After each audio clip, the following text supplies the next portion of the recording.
the whole Gucci man, I know that's your man, Okay. and Pooh Shiesty thing, and then you caught up in some could be possibly mistaken identity, Nah, for real. and you could possibly know who it is. Would you be considered a snitch if you told on the person who could possibly got you caught up in all of this? And what's the rules for the street and the snitching thing? As far as in the street, man. I mean, the street's gonna be the street, man. They gonna like you, they gonna love you, they gonna hate you. So no matter how it come, especially in that Gucci situation. I mean, I done been raw a couple of times. Like, What's the best way to play this? Because you know what I'm saying. We had Meech on the show mm-hmm. a few days ago, and Meech was like, you gotta just silence the situation. You really can't go to the police about it. You can't call the police. And I understand that. And in the Gucci situation, when you're talking about somebody saying you got 1.3, 1.4, however much it is, 1 point anything million in value, a jury, and you've been robbed for it. And you're not just out here in the streets. You have earned your way. Mm-hmm. And pay taxes. Pay taxes, pay money for this. So you don't just chop it up. You don't chalk it up as a loss like in the streets.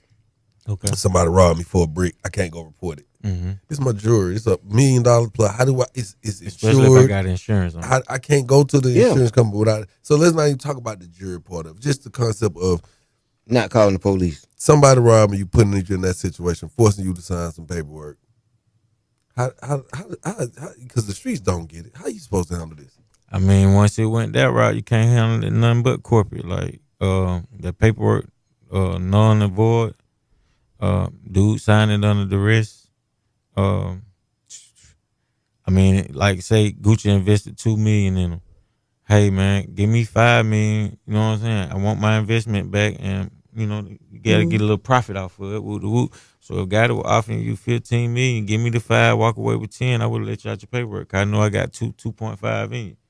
That's what I kept saying. So I mean, I'm like, keep it all the that way. man trying to get his money back. But at the same time, it ain't back in the day. Suge Knight or Big Red. Hey, my office hours are.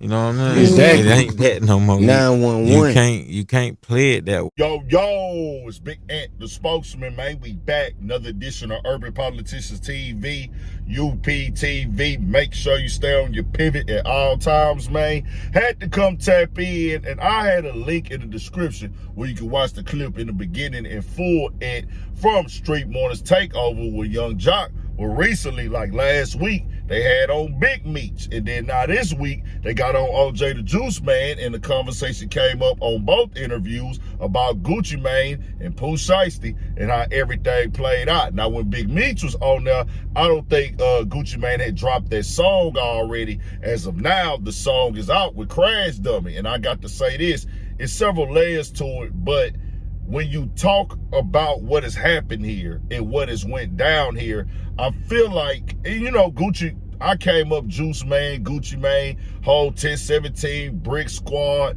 the Atlanta mixtapes. I wasn't just on the songs that really broke.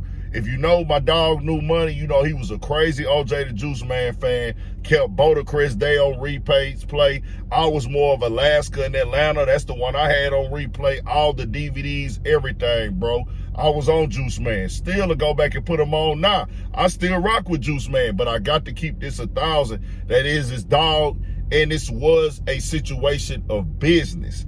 But also on the other side of it, when you have advocated, promoted, highlighted, and got it and signed the streets and want to be looked at as streets, people are gonna say that once you give a statement to the police. It just is what it is, especially dudes who from the streets and they really believe that you move that way. Now, on the other side of it, what took it to a next level for me, past it, oh, I'm just a corporate guy, I'm just a CEO, I'm just a businessman, oh, we went there for a business meeting. When you put that in that song, that takes it out of you being the CEO, in my opinion. That takes it out of you being just a man of business and corporate. That means like, hey, I gave a statement on you, now I'm finna go dish you and taunt you. That's not corporate. That's not CEO, bro. Let's keep it all the way 100. Gucci Mane has signed these artists. Now, to be very clear, allegedly, what Pooh Shiesty did, allegedly, if he did that, that is crashing out. If he did that, that is not gonna work.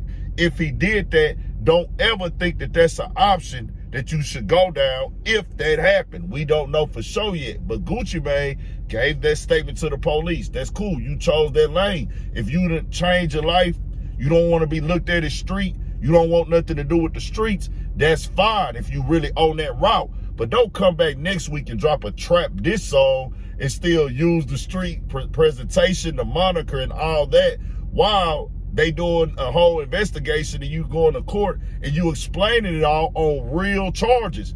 These are just what this game is if you claim to be street. And Gucci has walked around for 20 plus years with the street moniker, the street brand, built his whole record label off the streets and his street credibility. It's like you playing both sides of the game. That's just why I stand with it. I don't expect OJ the Juiceman to go at Gucci. That's his dog. Now with these other conversations, what's really confirmed here with the record contract and this insurance stuff? Because I hear everybody say, well, he had to do this for insurance, he had to do that for insurance, he had to report it.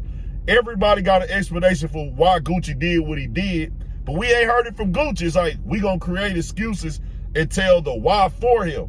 You hear what Keisha did it. Well, it was the insurance this, or he had to do it for that, or the corporate dudes had the money. Bro, let him tell us that. And then, you know, I hear OJ the Juiceman, I get the business he's speaking of. Hey man, I done put $2.5 million into you and this alleged deal that I don't know about. I'm not close to it, could be true. 15 million for Yo Gotti. If that is the case, if Gucci put 2.5 million into Pooh Shiesty, I'm pretty sure he's made back 2.5 million plus off of Shiesty. Because there's other rumors where they say he done made millions off of Shiesty. So if I had invested in 2.5 million into Shiesty, by now he didn't recoup that.